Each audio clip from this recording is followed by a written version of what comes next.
Thank you, Mr. Chairman. Mr. Hochberg, in November of 2012, the Board approved the economic impact analysis guidelines that were required in Section 12 of the 2012 EXIM bank reauthorization.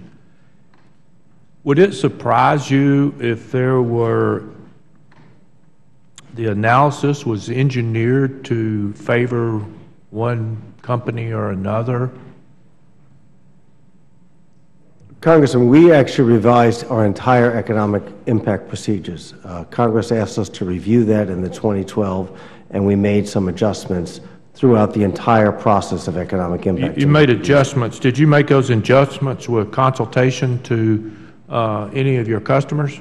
Without question. We, of course, consulted many of our customers because we wanted to have a policy that works for our customers and works for our exporters. So we, of course, did that. You know, I'm just a slow country boy from Georgia, but reading some of the emails, some of the correspondence between your staff and Boeing staff, something just doesn't smell right to me. I don't know if you've ever heard the word collusion, but have you read those emails? I've read the reports in the paper, sir. Have you read the emails? I've seen some of them, yes. And do they seem funny to you? Out of context, they look rather funny, but they're out of context.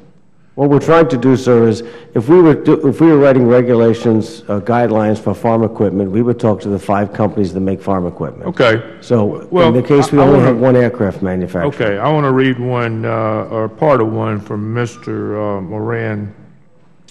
And he was advising the Boeing Capital that subjecting and applying transactions to detailed analysis under economic impact procedures has had the effect of killing most of those aircraft deals. Mr. McCarthy, have you read these emails? We're familiar with those emails. We're familiar with them. You are, and you didn't find anything funny with them? So right now, we're working on a report on the economic impact guidelines. We had a report in 2010 that made certain recommendations. We're doing a follow-up report that is looking at not only implementation of our 2010 recommendations, but also implementation of the requirements in the 2012 reauthorization. And we're including this matter that you're raising as part of that review. Okay. Well, 2012, it's taken you a while to get to that, but you know, between, you know, there's another email where Mr. Cruz told the board, given the historical distribution and nature of aircraft cases, it is anticipated only 10 to 15% of the cases would go through the new procedure. This comes after a series of emails that he had, and you know, besides that and the fact that Mr. Moran didn't want complete transparency, I just wonder if it was brought to the board's attention of these specific requests for analysis that would influence their acceptance of these new procedures. Excuse me. We've had, just to go back, we've had economic impact procedures back to 1968, and we've adjusted them periodically over time. We actually voluntarily added aircraft seats as part of that category on our own because of concerns from the public. So these are things we've done voluntarily, and we're constantly updating them. We updated them in 2012. The board voted on them, and we actually conduct a review of every transaction. And if we find there's enough findings there, we do an in-depth review. But every transaction is reviewed for its economic impact procedure. Well, Congress has set the threshold of 1%. If it adds 1% of global capacity over U.S. capacity, it would trigger a more detailed analysis.